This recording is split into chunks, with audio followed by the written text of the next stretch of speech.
నమస్కారం. సిటీ న్యూస్కి స్వాగతం. నేను వి రామ్చంద్. ఈ దసరా పర్వదినం ప్రజలందరి జీవితాల్లో నూతన వెలుగులు నింపాలని రాష్ట్ర మంత్రి టీజీ భరత్ తెలిపారు. ఈ మేరకు దేవీ శరన్నవరాత్రి వేడుకల సందర్భంగా నగరంలోని వివిధ ప్రాంతాలలో ఏర్పాటు చేసిన అమ్మవారి విగ్రహాలను ఆయన దర్శించుకున్నారు. దేవీ శరన్నవరాత్రి వేడుకలను పురస్కరించుకుని నగరంలోని వివిధ ప్రాంతాలలో ఏర్పాటు చేసిన అమ్మవారి విగ్రహాలను రాష్ట్ర మంత్రి టీజీ భరత్ దర్శించుకుని ప్రత్యేక పూజలు నిర్వహించారు. ఈ సందర్భంగా విగ్రహాల సందర్శనకు వచ్చిన రాష్ట్ర మంత్రి టీజీ భరత్కు ఆయా కమిటీలు ఘనంగా స్వాగతం పలికాయి.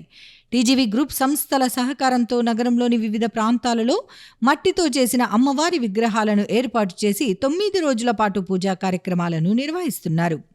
ఈ సందర్భంగా ఆయా ప్రాంతాలలో భక్తులు అధిక సంఖ్యలో తరలివచ్చి అమ్మవారిని దర్శించుకుంటున్నారు. విగ్రహాలను దర్శించుకున్న అనంతరం రాష్ట్ర మంత్రి టీజీ భరత్ ఆయా విగ్రహాల వద్ద ఏర్పాటు చేసిన అన్నదాన కార్యక్రమాలను ప్రారంభించారు. ఈ సందర్భంగా ఆయన మాట్లాడుతూ 9 రోజుల పాటు దేవీ శరన్నవరాత్రి వేడుకలను ప్రతి సంవత్సరం కర్నూలు నగరంలో ఘనంగా నిర్వహించడం అభినందనీయమని తెలిపారు. ఈ దసరా పండుగ ప్రజలందరి జీవితాల్లో నూతన వెలుగులు నింపాలని ఆయన ఆకాంక్షించారు. అమ్మవారి ఆశీస్సులతో ప్రజలందరూ సుఖ సంతోషాలు, శాంతి సౌభాగ్యాలతో జీవించాలని కోరారు. ప్రజల సమస్యల పరిష్కారమే ధ్యేయంగా తమ ప్రభుత్వం ముందుకు సాగుతోందని రాష్ట్ర మంత్రి టీజీ భరత్ అన్నారు. ఈ మేరకు నగరంలోని తన కార్యాలయంలో ప్రజల నుండి సమస్యలకు సంబంధించిన వినతి పత్రాలను ఆయన స్వీకరించారు. నగరంలోని హోటల్ మౌర్య అండ్ కాంప్లెక్స్ లో ఉన్న తన కార్యాలయంలో రాష్ట్ర మంత్రి టీజీ భరత్ ప్రజల నుంచి వినతి పత్రాలను స్వీకరించారు. నగరంతో పాటు జిల్లాలోని వివిధ ప్రాంతాల నుంచి వచ్చిన ప్రజలు తమ సమస్యలకు సంబంధించిన వినతి పత్రాలను రాష్ట్ర మంత్రి టీజీ భరత్కు అందజేశారు. ఈ సందర్భంగా వాటిని పరిశీలించిన రాష్ట్ర మంత్రి టీజీ భరత్ వాటిని పరిష్కరించాల్సిందిగా సంబంధిత అధికారులకు లిఖితపూర్వకంగా సిఫారసు చేశారు. రాష్ట్ర మంత్రి టీజీ భరత్కు వినతి పత్రాలు ఇచ్చేందుకు వచ్చిన వారితో ఆయన కార్యాలయం సందడిగా మారింది. దీనితో పాటు జిల్లాలోని వివిధ ప్రాంతాల నుంచి వచ్చిన ప్రజలు రాష్ట్ర మంత్రి టీజీ భరత్ను కలిసి శుభాకాంక్షలు తెలిపారు. తనను కలిసేందుకు వచ్చిన వారిని రాష్ట్ర మంత్రి టీజీ భరత్ ఆప్యాయంగా పలకరిస్తూ వారి సమస్యలను అడిగి తెలుసుకున్నారు. కర్నూలు నగరంలో ఉన్న ప్రతిరోజు రాష్ట్ర మంత్రి టీజీ భరత్ సందర్శకుల కోసం సమయం కేటాయించడం పట్ల ప్రజలు హర్షం వ్యక్తం చేస్తున్నారు. సాక్షాత్తు రాష్ట్ర మంత్రి టీజీ భరత్ తమకు అందుబాటులో ఉండి వినతి పత్రాలు స్వీకరిస్తున్న నేపథ్యంలో ఆయనను కలిసేందుకు ప్రతిరోజు కార్యాలయంలో సందడి పెరిగిపోతోంది. ఈ సందర్భంగా పలువురు మాట్లాడుతూ గతంలో ఎన్నడూ లేని విధంగా రాష్ట్ర మంత్రి టీజీ భరత్ ప్రజలకు అందుబాటులో ఉంటూ వారి సమస్యలను పరిష్కరించడం అభినందనీయమని చెప్పారు. గతంలో మంత్రులను కలవాలంటే ఎంతో ఇబ్బంది ఉండేదని, కానీ రాష్ట్ర మంత్రి టీజీ భరత్ వ్యవహారంలో అందుకు భిన్నంగా ఉంటోందని తెలియజేశారు. వచ్చిన వారందరినీ ఆహ్వానించి సమస్యలకు సంబంధించిన వినతి పత్రాలను స్వీకరించడం అభినందనీయమని తెలిపారు. అలాగే వాటిని పరిష్కరించాల్సిందిగా సంబంధిత అధికారులను ఆదేశించడం రాష్ట్ర మంత్రి టీజీ భరత్ ప్రత్యేకతగా వారు చెప్తున్నారు. అమ్మవారి ఆశీస్సులతో ప్రజలందరూ సుఖ సంతోషాలు, శాంతి సౌభాగ్యాలతో జీవించాలని వన్ టౌన్లోని చిన్నమ్మవారిశాల కమిటీ అధ్యక్షుడు జూటూరు గోపాలయ్య అన్నారు. ఈ మేరకు ఆలయంలో దేవీ శరన్నవరాత్రి వేడుకల సందర్భంగా అమ్మవారు 4వ రోజు అన్నపూర్ణాదేవి అలంకారంతో భక్తులకు దర్శనమిచ్చారు. నగరంలోని వన్ టౌన్లో ఉన్న చిన్నమ్మవారిశాలలో దసరా పర్వదినాన్ని పురస్కరించుకుని దేవీ శరన్నవరాత్రి వేడుకలు ఘనంగా జరుగుతున్నాయి. ప్రతిరోజు అమ్మవారు ఒక అలంకారంతో భక్తులకు దర్శనమిస్తున్నారు. దేవీ శరన్నవరాత్రి వేడుకల్లో భాగంగా 4వ రోజు అమ్మవారు అన్నపూర్ణాదేవి అలంకారంతో భక్తులకు దర్శనమిచ్చారు. దేవీ శరన్నవరాత్రి వేడుకల సందర్భంగా జరుగుతున్న పూజా కార్యక్రమాలతో ఆలయంతో పాటు ఆలయ పరిసరాల్లో ఆధ్యాత్మిక వాతావరణం వెల్లివెరిసింది.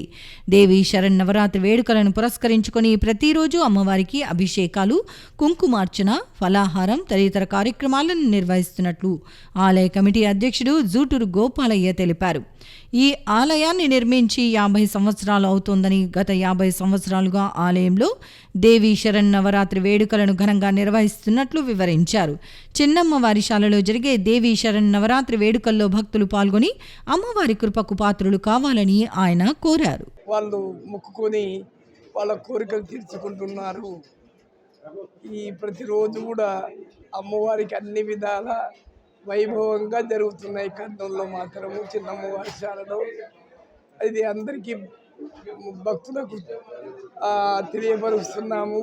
తప్పకుండా ప్రతి ఒక్క వైశ్యుడు కూడా కర్నూలులో అమ్మవారిని దర్శించుకొని ఆ అమ్మ కృపకు పాత్రలు కావాలని చెప్పి కోరుతున్నాం.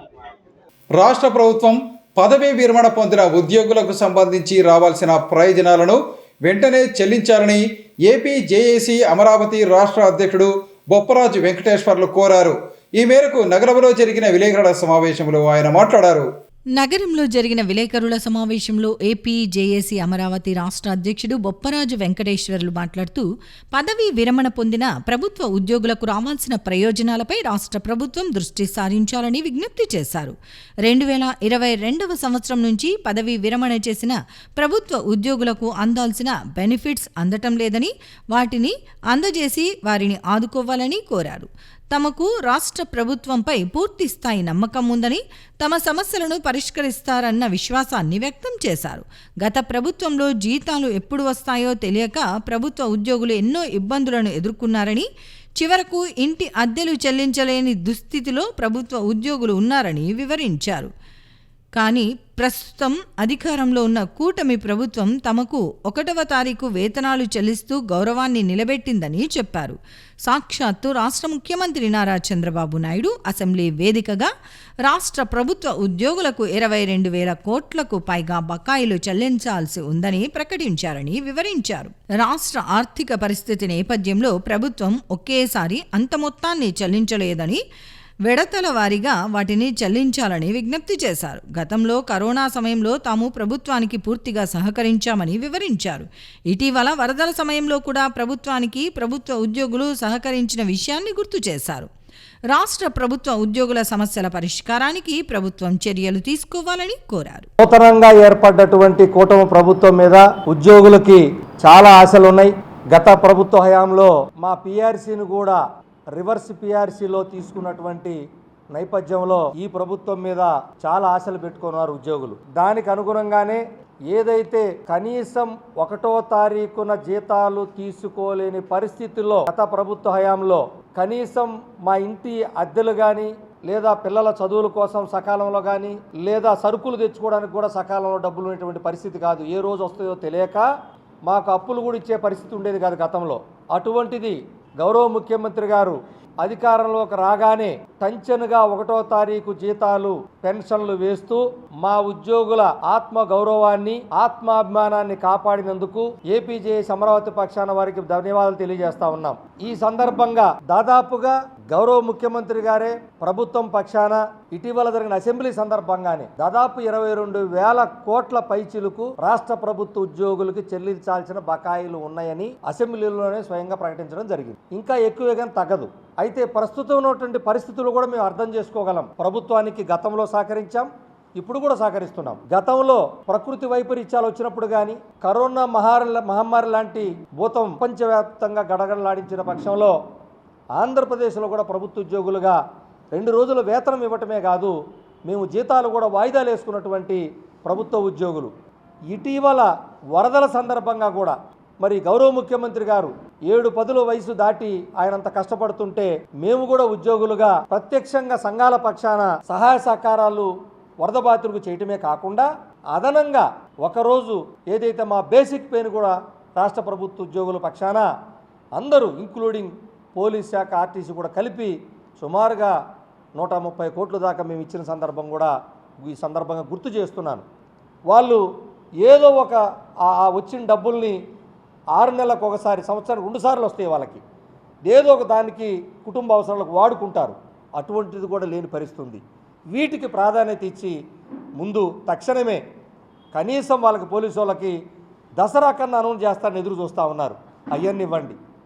సో కేవలం మాకు రిటైర్ అయినటువంటి వాళ్ళకి చట్టబద్ధంగా రావాల్సినవి మేము దాచుకున్నాయి అవన్నా ముందు అర్జెంటుగా మాకు అవి ఇప్పిస్తే వెంటనే తక్షణమే కొంత ఉద్యోగులు సంతోషపడతారు. ఇటు ఐఆర్ కానీ, 12వ పిఆర్సీ అమలు గురించి కానీ, బకాయిల మీద కానీ మీరు పెట్టినప్పుడు సమావేశం ఒకటి ఉద్యోగ సంఘాలతో పెడితే అప్పుడు చర్చిస్తాం. కానీ ఈలోపు మాత్రం వీటి మీద తక్షణం ఫోకస్ పెట్టాలని గౌరవ ముఖ్యమంత్రి గారిని మీ ద్వారా కోరుతా ఉన్నాను. కల్లూరులోని శ్రీ వాసవి కన్యకా పరమేశ్వరి దేవి ఆలయంలో దేవి శరన్నవరాత్రి వేడుకలను ఘనంగా నిర్వహిస్తున్నారు. ఈ వేడుకల సందర్భంగా ప్రతిరోజు ప్రత్యేక పూజలతో పాటు హోమ కార్యక్రమాలను నిర్వహిస్తున్నట్లు ఆలయ కమిటీ కార్యదర్శి సత్యనారాయణమూర్తి తెలిపారు.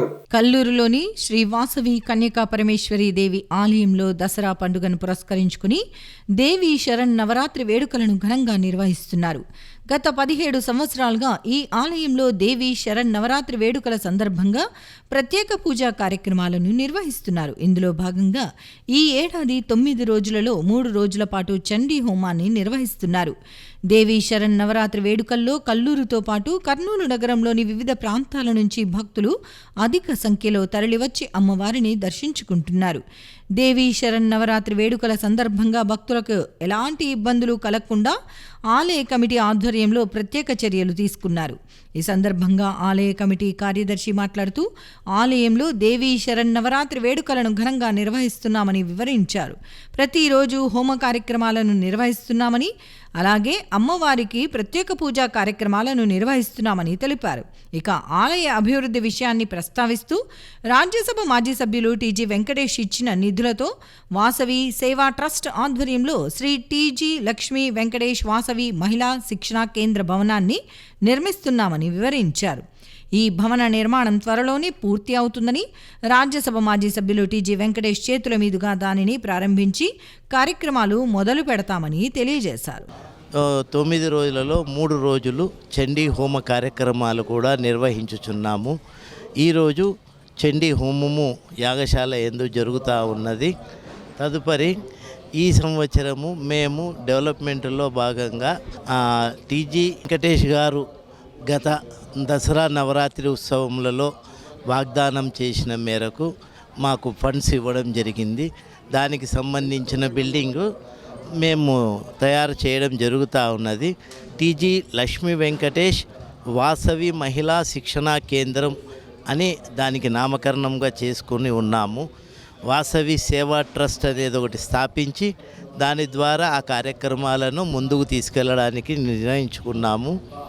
ఈ కార్యక్రమము ఇంకొక 2-3 మాసముల లోపల కంప్లీట్ అయ్యి వారి చేతుల మీదుగానే ఓపెనింగ్ చేసుకొని మేము విజయవంతంగా ముందుకు వెళ్తున్నాము. ప్రజా పరిష్కార వేదికలో ప్రజలు ఇచ్చిన సమస్యలను వీలైనంత త్వరగా పరిష్కరించాలని జిల్లా కలెక్టర్ రంజిత్ బాషా సంబంధిత అధికారులను ఆదేశించారు. ఈ మేరకు నగరంలోని సునియన ఆడిటోరియంలో ప్రజల నుండి వినతి పత్రాలను స్వీకరించారు. నగరంలోని జిల్లా కలెక్టరేట్ సునైన ఆడిటోరియంలో ప్రజా సమస్యల పరిష్కార వేదిక కార్యక్రమం ద్వారా జిల్లా కలెక్టర్ రంజిత్ బాషా ప్రజల నుంచి వినతులను స్వీకరించారు. ఫిర్యాదుల స్వీకరణ అనంతరం జిల్లా కలెక్టర్ ఫిర్యాదుల పరిష్కారంపై అధికారులతో సమీక్షించారు. సమస్యలు రీఓపెన్ కాకుండా చూడాలని కలెక్టర్ అధికారులను ఆదేశించారు. పత్తికొండ ఆర్డీఓకు సంబంధించి 3, డీఐజీకి సంబంధించి 3, కర్నూలు ఆర్డీఓకు సంబంధించి 1, సబ్ కలెక్టర్ ఆదోనికి సంబంధించి 1, ల్యాండ్ అండ్ సర్వేకు సంబంధించి 1, ఎస్డిపిఓకు సంబంధించి 1, ఆలూరు వ్యవసాయ శాఖ సహాయ సంచాలకులకు సంబంధించి 1 రీఓపెన్ అయ్యాయని, వాటిని త్వరితగతిన పరిష్కరించాలని కలెక్టర్ ఆయా శాఖల అధికారులను ఆదేశించారు. సీఎంఓ గ్రీవెన్స్కు సంబంధించి Adoni sub collector 13, Kurnool RDO 9, Pattikonda RDO 2, DSO 2, housing 2, BC సంక్షేమం 2, వ్యవసాయం 1, ఏవో కలెక్టరేట్ 1, నైపుణ్య అభివృద్ధి 1, DPO 1, MC Gudur 1, DRDA PD 1, RWS 2, DWAMA 1, ICDS 1, Panchayati Raj 1, APIIC 1 ఫిర్యాదులు పెండింగ్ ఉన్నాయని, వీటిని వెంటనే పరిష్కరించాలని కలెక్టర్ ఆదేశించారు. పీజీఆర్ఎస్కు సంబంధించి వస్తున్న ఫిర్యాదులపై సీఎంఓ కార్యాలయం నుంచి విశ్లేషణ జరుగుతోందని అన్నారు. ఏ శాఖలో ఎక్కువ శాతం ఫిర్యాదులు వస్తున్నాయి, ఏ శాఖలో ఎక్కువ రీఓపెన్ అవుతున్నాయని లోతుగా విశ్లేషణ జరుగుతున్నందున అధికారులు ఫిర్యాదుల పరిష్కారంలో అప్రమత్తంగా ఉండాలని కలెక్టర్ ఆదేశించారు. రీఓపెన్లో రెవెన్యూ రికార్డ్స్, భూ తగాదాలకు సంబంధించి రెక్టిఫికేషన్ ఆఫ్ ఎంట్రీస్ సమస్యలు ఎక్కువగా వస్తున్నాయని, వీటిపై పోలీసు, రెవెన్యూ అధికారులు దృష్టి సారించాలని కలెక్టర్ ఆదేశించారు. ప్రజా సమస్యల పరిష్కార వేదికకు వచ్చే దరఖాస్తులపై సీఎంఓ కార్యాలయం నుంచి పర్యవేక్షణ చేస్తున్నారని, అందువల్ల ఎప్పటికప్పుడు దరఖాస్తులను చూడటంతో పాటు గడువులోపు రీఓపెన్ కాకుండా పరిష్కరించేలా అధికారులు చర్యలు తీసుకోవాలని కలెక్టర్ ఆదేశించారు. జిల్లాలో కర్నూలు అర్బన్, ఆదోని రూరల్, దేవనకొండ, గోనెగండ్ల, కల్లూరు మండలాల్లో అధికంగా ఫిర్యాదులు వస్తున్నాయని, ఆయా మండలాల తహసీల్దార్లు ఫిర్యాదుల పరిష్కారానికి తగిన చర్యలు తీసుకోవాలని కలెక్టర్ ఆదేశించారు. సమావేశంలో జాయింట్ కలెక్టర్ డాక్టర్ బి నవ్య, డిఆర్ఓ చిరంజీవి, జిల్లా అధికారులు పాల్గొన్నారు. ఇవి ఈనాటి సిటీ న్యూస్. తిరిగి రేపు ప్రసారం అయ్యే సిటీ న్యూస్లో మళ్ళీ కలుసుకుందాం. అంతవరకు సెలవు. నమస్కారం.